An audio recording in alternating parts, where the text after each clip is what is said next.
Hi, everybody. It's Monica with American English with Monica.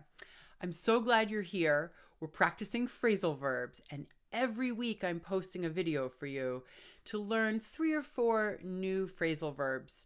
They might not be new, but I think they're important to review. Okay? If you're studying English for any reason, personal confidence or your profession or maybe for university, you need to learn phrasal verbs. Native speakers use them all the time, and some of them have multiple meanings. And the 3 today have multiple meanings, but I'm going to give you some of the more common definitions that I want you to study. Okay? So if you've watched my previous videos, you can add these to your notes. And if you haven't seen the other videos, welcome to my channel. Please go back and watch. Every week in 2023, I've been posting a phrasal verb video. Okay, let's do the 3 new ones today. Okay, write down, write up, and write off. Now, once again, these are phrasal verbs. So there'll be a to in front of it before it's conjugated: to write something down, to write something up, or to write something off. All of these can be separated. You just heard me say something in between. Some phrasal verbs can't be separated. These can. I need to write something down. Well, that usually means I am using a pen or a pencil or a marker, and I'm writing it like that rather than typing. When we're typing something, we usually don't say, I need to write it down. Now, why do we use write down instead of just the verb write? Well, when we write something down, it's usually a quick note or a list, something we need to remember. We would not say, I need to write down my essay that is due tomorrow. No, we need to write an essay that is due tomorrow.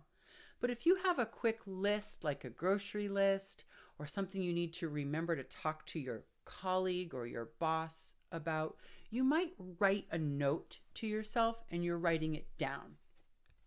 So it's just to record some written information, but usually it's something brief, and sometimes it's in the list format. There is no preposition that is attached to this particular phrasal verb. Some of the others we have learned have specific prepositions. This one doesn't. Okay? So what is something you've written down recently?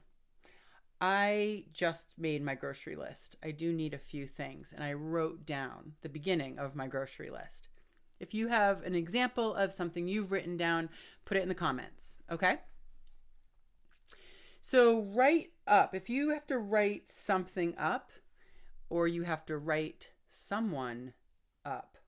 Ooh, 2 different meanings I want to discuss. Something and someone.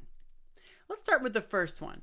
If something gets written up, it's usually a contract, a proposal, or some important information that has a lot of text. So we use write up a new contract, usually like lawyers or people that are negotiating a new contract at the office. They will say, let's write up a new proposal for next week. Or he wrote the new contract up. It can be separated, right? There's no preposition that goes with this phrasal verb necessarily. And there is a synonym phrasal verb that we also use for contracts and leases and proposals, important official documents. We use the phrasal verb to draw up. It's the same exact meaning when we draw up a new contract or we draw up a lease for an apartment or an office building. That means we are creating the documents. That is what it means, creating the documents. It's a very different meaning if it's someone that is being written up. If you have to write up a person, that means they did something wrong. they are receiving a warning. It's usually at school or at work that if an employee or a student is misbehaving, they're not following the rules. Maybe they were mishandling money, or maybe they were late a lot of times. They might get written up.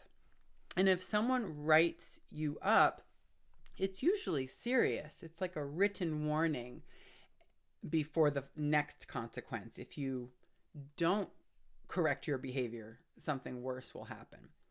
So if you write something up, you're creating a document.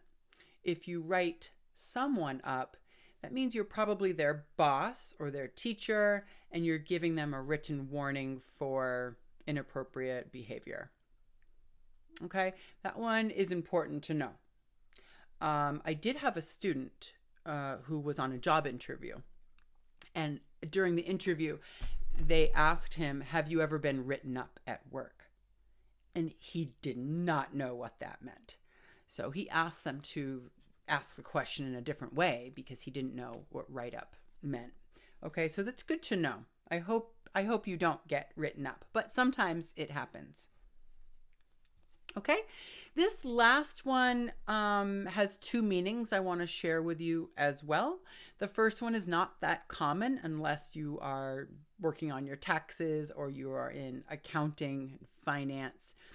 To write something off is to reduce or deduct some money, some numbers, usually with taxes. So this is not something I know a lot about, but for example, if in America you have to pay taxes for your business, and if you have a business that has a special equipment like a special truck or a car that you use for business purposes, you can write off all of the expenses, the fuel, the operations, the maintenance, the expense of the car or the truck. If you use that same vehicle for business purposes and personal purposes, then you can only write off a part of it. You can only write off the amount you use for business. This is, like I said, for taxes and accounting. But there's another meaning that I do want you to know that is more common for most people who aren't talking about taxes. And if something is written off, it's canceled. That's what that means. It's canceled. Sometimes a person might be written off because they were inappropriate. Maybe a TV show was written off because it wasn't getting enough viewers. But things get written off, it means that they're canceled. And I just want you to be familiar with all three of these phrasal verbs with the word write in them. Okay? Yeah, this is great. I'm really glad you're studying your phrasal verbs. Ask me questions in the comments. For sure, you can request certain phrasal verbs to be reviewed. If I've already talked about another phrasal verb and you still have a question about it, just put it in the comments. That's great. It's awesome. Because if you have a question, maybe other students do also, and I want to know. This is so fun. I'm so glad you're here, and I will see you next week for the next phrasal verb video. And in the meantime, I would love it if you would subscribe and give the video a thumbs up, and certainly share it with your friends who are also learning English. I'm a native speaker from America, and I teach to my business professional private students all day, but it's really nice to stop and take some time and make a video for you. So I'll keep doing it every week, and I really appreciate you learning. All right. See you next time. Bye.